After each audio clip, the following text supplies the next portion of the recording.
বিসমিল্লাহির রহমানির রহিম। আসসালামু আলাইকুম। কেমন আছেন আমার প্রিয় বন্ধুরা? আশা করি আল্লাহর অশেষ রহমতে আপনারা সবাই অনেক অনেক ভালো আছেন। আমিও আল্লাহর অশেষ রহমতে আপনাদের সকলের দয়ায় আলহামদুলিল্লাহ ভালো আছি। তো কাছে দূরে দেশ বিদেশে যে যেখান থেকে আমার এই ভিডিওটা দেখতেছেন, আমার এই ভিডিওটার সাথে এই মুহূর্তে যুক্ত আছেন, তাদের সবার প্রতি রইল আমার আন্তরিক ভালোবাসা ও শুভকামনা। তো বন্ধুরা, এটা ছিল আমার রাতের একটা ভিডিও, গত রাতের একটা ভিডিও। তো এত শীত, শীতে কিন্তু রাতে একটু ভাত খেতে ভালো লাগে না। তো তারপরেও যদি গরম, গরম রান্না করে খাওয়া যায় তাহলে কিন্তু ভালো লাগে। তো আমরা তো গ্রামে থাকি, ইচ্ছা করলে গরম, গরম খেতে পারি না। দেখা যায় যে চুলায় রান্না করতে হয়। তো গ্যাসেও করা যায়, তারপরেও দেখা যায় যে আমরা গ্যাসটা একটু অপচয় মনে করি। যেহেতু লাকড়ি আছে বাড়িতে, সেই লাকড়ি দিয়ে রান্নাটা করি। তো বাড়িতে মানুষও একদম অল্প। আর এদিকে দেখা যায় যে আমার যে হটপট ছিল সে হটপটটা গতবার ফেটে গেছে। তো ভাত, ঠান্ডা ভাত খেতে ভালো লাগে না। আর ভাত, শুধু ভাত খেতেও কিন্তু ভালো লাগে না। রান্না বান্না করতেও তেমন একটা মন চায় না। তো ভাত আছে, খাওয়ার সব কিছুই আছে, কিন্তু খাবো না। সিঙ্গারা, সমোসা। তো ছেলেটাও বলতেছে যে আম্মু ভাত খাবো না। তো ওগুলা কিনে আনিয়েছি, এগুলা কিন্তু নিজেই বানিয়ে খেতে পারি, নিজেও বাড়িতে মাঝে মধ্যে বানিয়ে খাই আর কি। কিন্তু এখন তো অনেক দিন ধরে এগুলা খাই না, তো বলতেছি তেল কিনেই নিয়ে আসো গা।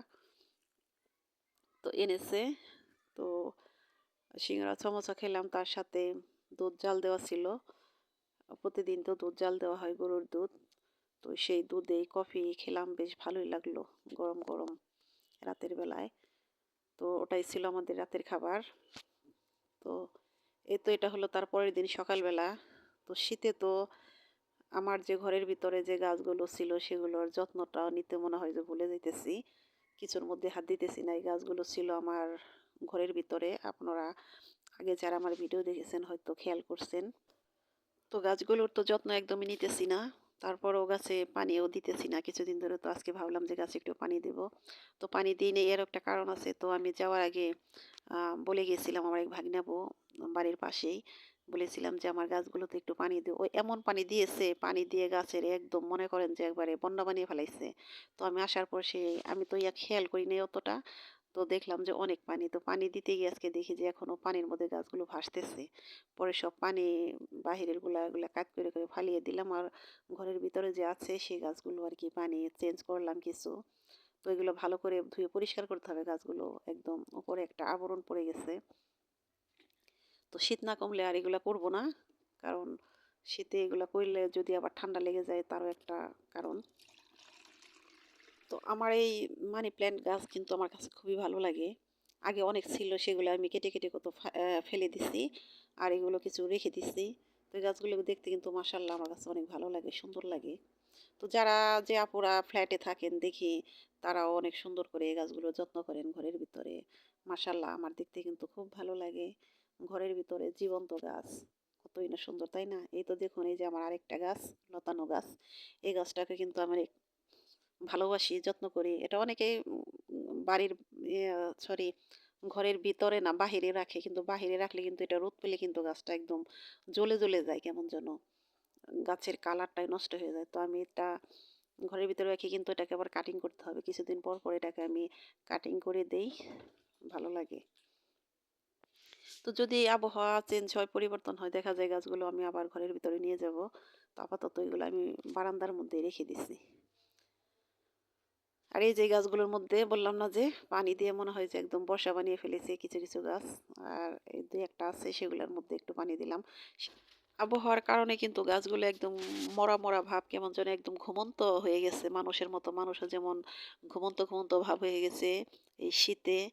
যদি রোদ উঠে ঝলমলে তাহলে কিন্তু তখন আবার সবকিছুই ডানা মেলবে, অন্যরকম একটা সবার মধ্যে পরিবর্তন আসবে।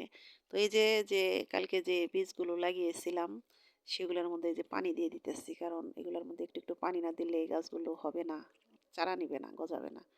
তার মধ্যে এই যে একটু পানি দিয়ে দিলাম। তো এই গাছের মধ্যে দু একদিন পর পরই পানি দিতে হবে, তাহলে চারাটা গজাবে। আর এই যে দেখেন আমার মিষ্টি কুমড়া গাছ, মাশাআল্লাহ এই যে ফুল এসে গেছে। তো রোদ না হলে কোনো গাছেরই কোনো ফলনও ভালো হবে না, গাছও সুন্দর হবে না। গাছগুলো একদম ঘুমন্ত অবস্থায় আছে। জানি না আবহাওয়া কবে পরিবর্তন হবে।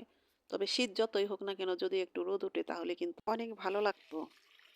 তো এই তো দেখুন আমার শখের পান গাছটা, পান গাছও একদম পান কমে গেছে। তো আবার যখন বৃষ্টি হবে তখন আবার পানে, পানে কিন্তু গাছটা ভরে যাবে।